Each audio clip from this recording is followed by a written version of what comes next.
नमस्कार आप सभी को हमारे YouTube चैनल एएस निकेतन पर मैं रामनाथ सर। आज आप लोगों को क्लास 10 के हिंदी का पहला कविता है गुरु नानक राम नाम बिनु बिरथे जगी जन्मा। इसका पहला वीडियो मैं गुरु नानक के परिचय के बारे में डाल दिया हूँ। ये दूसरा वीडियो है, इसका मैं इसमें बताऊंगा कि राम नाम बिनु बिरथे जगी जन्मा, ये जो कविता है गुरु नानक का, इसके बारे में। चलिए स्टार्ट करते। किताब खोल लीजिए आप लोग सभी और देखिए। राम नाम बिनु बिरथे जगी जन्मा, भिखु खावे भिखु बोले, बिनु नावे नी फलु मटी ब्रह्मना। लेखक कवि गुरु नानक कहते हैं कि राम नाम बिनु बिरथे जगी जन्मा, राम नाम के बिना, बिरथे मतलब व्यर्थ है, जगी मतलब जग में, इस संसार में, जन्मा जन्म लेना। कहता है राम का जो व्यक्ति नाम नहीं लेता है, ईश्वर का जो व्यक्ति नाम नहीं लेता है, उसका जन्म लेना बेकार है, व्यर्थ है। राम मतलब केवल राम राजा दशरथ का पुत्र ही नहीं, राम का मतलब केवल सीता की पति राम ही नहीं, राम मतलब वो ईश्वर जो हम सबों को बनाया है, सबकी रक्षा कर रहा है, वो ईश्वर की बात कर रहा है। गुरु नानक कहते हैं कि जो व्यक्ति ईश्वर का नाम सच्चे मन से नहीं लेता है, राम का नाम नहीं लेता है, उसका जन्म लेना इस संसार में व्यर्थ है, बेकार है। भिखु खावे भिखु बोले, उसका खाना जो है भोजन वह विष के समान है, उसकी वाणी बोली वह विष के समान है। नावे नी फलो मटी ब्रह्मना, उसका बुद्धि जो है वह कुबुद्धि हो जाती है, निष्फल हो जाती है और वह भटकते रहता है। तो लेखक गुरु नानक कवि कहते हैं कि राम के नाम के बिना इस संसार में जन्म लेना व्यर्थ है, बेकार है। और जो व्यक्ति राम का नाम नहीं लेता है, उसका भोजन जो है विष के समान हो जाता है, उसकी वाणी जो है वह विष के समान हो जाती है और उसकी बुद्धि निष्फल हो जाती है, वह भटकते रहता है। पुस्तक पाठ व्याकरण बखाने, संध्या कर्म निकाल करे, बिनु गुण शब्द मुक्ति कहाँ प्राणी, राम नाम बिनु अरुझि मरे। कवि गुरु नानक कहते हैं कि चाहे कोई कितना ही पुस्तक का पाठ कर ले, पुस्तक को पढ़ ले, व्याकरण का बखान कर ले और संध्या काल निकाल करे, मतलब संध्या के क्रम में जो पूजा आरती होता है, प्रार्थना होता है, वे सारे चीज वह कर ले, बिनु गुर शब्द मुक्ति कहाँ प्राणी, राम नाम बिनु अरुझि मरे।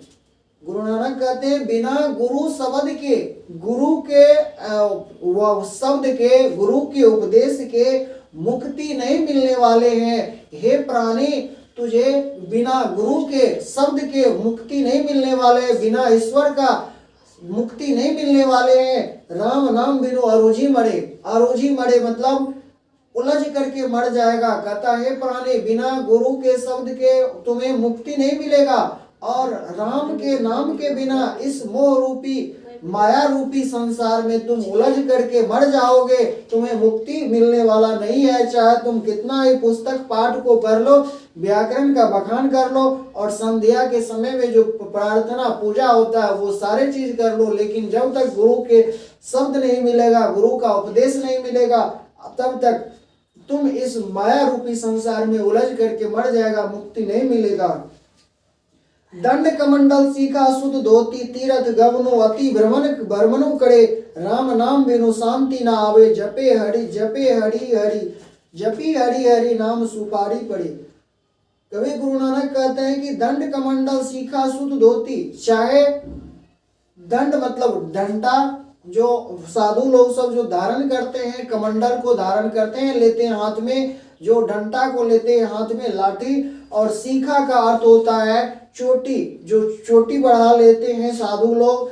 सूत का अर्थ होता है जनेऊ, जो जनेऊ पहन लेते हैं, जनेऊ को ग्रहण कर लेते हैं, धोती वस्त्र को पहन लेते हैं। और तीर्थ गवनु अति भ्रमण करे, और तीर्थ घूमते रहते हैं, तीर्थ करने के लिए करते रहते हैं। राम नाम बिनु शांति न आवे। गुरु नानक कहते हैं कि चाहे कोई कितना ही दंड कमंडल को ग्रहण कर ले, या शिखा को बढ़ा ले, या सूत मतलब जनेऊ को धारण कर ले और धोती पहन ले और ढेर सारे तीर्थ को घूम आए, तीर्थ घूम चले जाए, लेकिन बिना गुरु ना राम के नाम का गुरु के नाम के बिना, राम के नाम के बिना उसको शांति नहीं मिलने वाला है। चाहे वह कितना ही तीर्थ कर ले, कितना ही दंड कमंडल को धारण कर ले, या चोटी बढ़ा ले, या जनेऊ धारण कर ले, सारे चीज कर ले, लेकिन जब तक राम का नाम नहीं लेगा सच्चे मन से, तब तक उसको शांति मिलने वाला नहीं है। जपी हरि हरि नाम सुपारी पड़े। हरि हरि मतलब ईश्वर के लिए कह रहा है, हरि हरि जपी हरि हरि, यदि ईश्वर के नाम का जाप करेगा, राम के नाम का जाप करेगा, हरि के नाम का जाप करेगा, तो नाम सुपारी पड़े। सुपारी पड़े का अर्थ होता है कि इस भव सागर को पार कर जाना, मतलब मोक्ष की प्राप्ति कर लेना। कहते हैं राम ना जपी हरि हरि नाम सुपारी पड़े, मतलब यदि जो हरि के नाम का जाप करेगा तो वो व्यक्ति इस भवसागर से, संसार को पार कर जाएगा, मतलब मोक्ष की प्राप्ति उसको मिल जाएगी। अगला, जटा मुकुट तन भस्म लगाई, वसन छोड़ी तन नगन भया, जेते जी जंत जल थल महियल, जत्र तत्र तू सर्व जिया। चाहे कोई कितना भी जटा को बढ़ा ले या मुकुट को धारण कर ले, मुकुट पहन ले, तन मतलब शरीर, शरीर में वह भस्म आदि लगा ले। वसन, वसन का अर्थ होता है वस्त्र, वसन छोड़ी, चाहे वह व्यक्ति वस्त्र को छोड़ दे, वस्त्र का त्याग कर दे। तन नगन भया, साधु लोग सब जो होते हैं वस्त्र का भी त्याग कर देते हैं। कितना साधु जो होते हैं वो नागा हो जाते हैं, जिसको नागा बाबा कहते हैं। चाहे कहता है गुरु नानक की जटा मुकुट को कोई बढ़ा ले या शरीर में भस्म सब लगा ले, चाहे वह वस्त्र का को छोड़ दे, वस्त्र को पहनना छोड़ दे, त्याग दे, नागा क्यों न हो जाए, लेकिन जित जेते जी जंत जल थल मयल, जत्र तत्र तू सर्व जिया। जेते जी, जितने भी जीव हैं इस धरती पर, चाहे वह जल में रहता हो या स्थल में रहता हो या धरती पर रहता हो या आकाश में रहता हो, लेकिन जितने भी जीव हैं जत्र तत्र जहाँ है वह सर्व जिया, मतलब वही ईश्वर की कृपा से, राम की कृपा से, हरि की कृपा से वह जीवित है। अगर जितने भी जीव हैं, चाहे वह जल में हो या स्थल में हो या धरती पर हो, वो जितने भी जीव हैं उस ईश्वर की, हरि की कृपा है उस जीव पर, इसीलिए वह जीवित है, ऐसा गुरु नानक कहते हैं। गुरु प्रसादी राख ले जन को, वो हरि रस नानक झोली पिया। गुरु नानक कहते हैं कि गुरु प्रसादी राख ले जन को, कोई सभी को गुरु के नाम को आशीर्वाद के रूप में, प्रसाद के रूप में ग्रहण करना चाहिए, लेना चाहिए गुरु के उपदेश को। हरि रस नानक झोली पिया, इसका मतलब होता है गुरु नानक कहते हैं कि मैं गुरु नानक हरि के रस को, राम के नाम के को, मतलब ईश्वर के नाम को, हरि के रस को झोली भर भर के पिया हूँ। मतलब मैं तो हरि के, गुरु नानक कहते हैं मैं तो हरि के नाम को पूरा झोली भर भर के पिया हूँ, मतलब बहुत ही अधिक मैं गुरु के नाम का जाप किया हूँ, गुरु का उपदेश लिया हूँ, ऐसा गुरु नानक कहते हैं। अगला पद है आपका दूसरा, जो नर दुख में दुख नहीं माने। फिर अगला लाइन में गुरु नानक कहते हैं कि जो नर दुख में दुख नहीं माने, सुख स्नेह और भय नहीं जाके कंचन माटी जाने। ते जो नर मतलब मनुष्य, जो मनुष्य दुख में दुख नहीं मानता है, चाहे उसको कितना ही दुख है और वह दुख को दुख नहीं मानता है, सुख स्नेह और भय नहीं, और जिसको सुख की इच्छा भी नहीं है, अरु भय नहीं, भय मतलब डर, जिसको डर भी नहीं है किसी चीज का, कंचन माटी जाने, जो लोग कंचन को, मतलब कंचन का अर्थ होता है सोना, सोना को भी मिट्टी के समान मानता हो, मिट्टी के समान समझता हो, नहीं स्तुति, नहीं निंदा, नहीं स्तुति जाके लोभ मोह अभिमाना।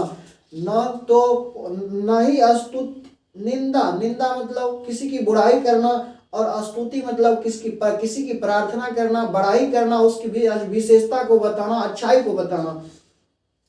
तो गुरु नानक कहते हैं कि जिसको ना तो निंदा का डर है, चाहे किसी का, उसका आप कितना ही बुराई कर लीजिए या चाहे कितना ही स्तुति कर लीजिए, उसकी बड़ाई कर दीजिए, प्रार्थना कर लीजिए, उसको उससे कोई फर्क पड़ने वाला नहीं है, चाहे उसका आप बुराई कर लीजिए या चाहे उसकी स्तुति कर लीजिए। जाके लोभ मोह अभिमाना, जिसको ना तो लोभ हो किसी चीज पाने की लोभ हो, ना तो अपने आप पर मोह अभिमान हो, अपने आप पर अभिमान हो।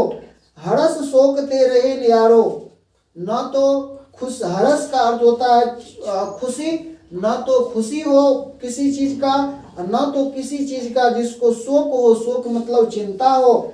ते रहे नियारो, ये सब चीज से जो न्यारा रहता है, ये सब चीज को से उसको फर्क नहीं पड़ने वाला है। ना ही मान अपमाना, नहीं तो उसको मान का चिंता है, ये चाहे उसका मान हो, सम्मान हो या नहीं हो, या चाहे उसका अपमान हो।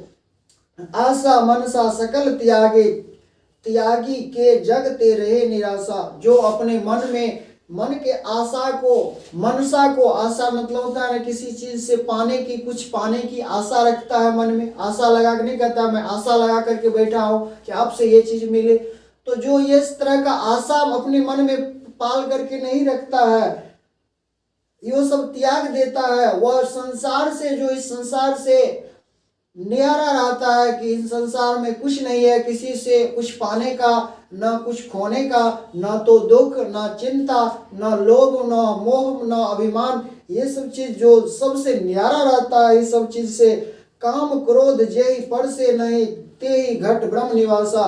और जिसको काम तो छू नहीं सकता है, काम मतलब कामना, चाहना, चाह, इच्छा, इस इच्छा ये सब चीज उसको छू नहीं सकता है। क्रोध, जिसको क्रोध तो आ नहीं सकता है।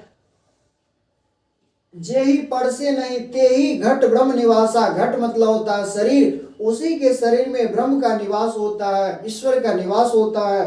तो जो व्यक्ति को इतना चीज, जो व्यक्ति इतना चीज से न्यारा रहता है, उसी के घट में, उसी के शरीर में ब्रह्म का निवास होता है। तो कौन कौन चीज से न्यारा रहता है?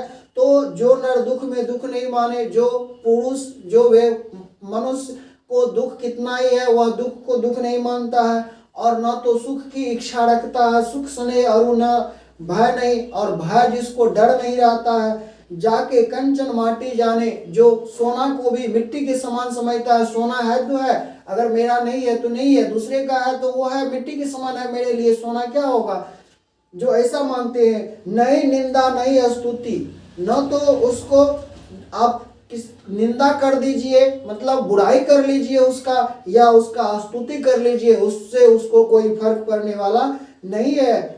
लोभ मोह अभिमाना, जिसको लोभ ना हो और अपने आप पर अभिमान ना हो। हरस शोकते रहे नियारो, जो जिसको अगर बहुत खुशी मिल जाए तो वो खुशी से खुशी भी ज्यादा नहीं होता है, और ज्यादा अगर दुख मिल जाए तो दुखी से दुखी भी नहीं होता है। न ही मान अपमाना, न तो वो चाहता है कि मेरा बहुत अधिक मान सम्मान हो, या मेरा अपमान हो कि कोई अपमान कर दे, वो सब चीज से वह न्यारा रहता है। आशा मनसा सकल त्यागी के जगते रहे निराशा, न तो उसके मन में कोई चीज की आशा रहता है कि मुझे यह चीज, मैं यह चीज पाऊं, यह चीज मुझे मिले किसी से, ऐसा आशा मन में नहीं, मनसा नहीं लगा करके बैठे रहते हैं। ये सब चीज को त्याग करके यह संसार से न्यारा रहता है वैसे व्यक्ति। और जिस व्यक्ति को काम और क्रोध तो छू नहीं सकता है, वैसे वैसे व्यक्ति के घट में, घट मतलब शरीर में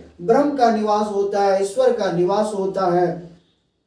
अगला है गुरु कृपा जेहि नर पे किन्ने तिन यह जुगति पिछाने। तो गुरु की कृपा जिस नर पर, जिस पुरुष पर गुरु की कृपा होती है, वही व्यक्ति इस जुगति को पहचान पाता है। कौन जुगति को? तो इतना चीज जो बताए कि जो मनुष्य दुख में दुख नहीं मानता है, सुख की चिंता नहीं रहती है, न तो उसको लोभ रहता है किसी चीज की, वो व्यक्ति सोना को भी मिट्टी के समान मानता है। उस व्यक्ति का आप चाहे निंदा कर लीजिए कितना ही, या कितना स्तुति कर लीजिए, बड़ाई कर लीजिए, या कितना बुराई कर लीजिए, चाहे उसका आप मान कीजिए या सम्मान कीजिए, चाहे उसका मान सम्मान हो या चाहे उसका कोई अपमान कर दे, ये सब चीज उसको कोई फर्क पड़ने वाला नहीं है। तो उसी व्यक्ति इस चीज को पहचान पाता है, इस युक्ति को पहचान पाता है, जिसके गुरु कृपा जही न, जिस पे गुरु की कृपा होती है, जिस पे ईश्वर की कृपा होती है, इस युक्ति को वही व्यक्ति पहचान पाता है जिस पर ईश्वर की कृपा होती है। लास्ट लाइन है, नानक लीन भयो गोविंद सो जो पानी संग पानी। नानक लीन भयो गोविंद सो जो पानी संग पानी। गुरु नानक कहते हैं कि मैं नानक गोविंद में, मतलब ईश्वर में इस तरह से लीन हो गया हूं जिस तरह से पानी में मिल जाता है। पानी जब पानी के साथ मिल जाता है तो वो पता नहीं चलता है मिल करके कि कौन पहले वाला पानी है और कौन बाद वाला पानी है, एकदम पानी हो जाता है मिल करके। तो उसी तरह से गुरु नानक कहते हैं कि मैं तो नानक गोविंद में, ईश्वर में इस तरह से लीन हो गया हूं कि जैसे पानी के साथ पानी मिल जाता है। तो ये आपका कविता खत्म हुआ। आशा करता हूं कि आप सभी को अगर अच्छा लगा होगा तो मेरे चैनल को सब्सक्राइब कीजिएगा और लाइक कीजिएगा।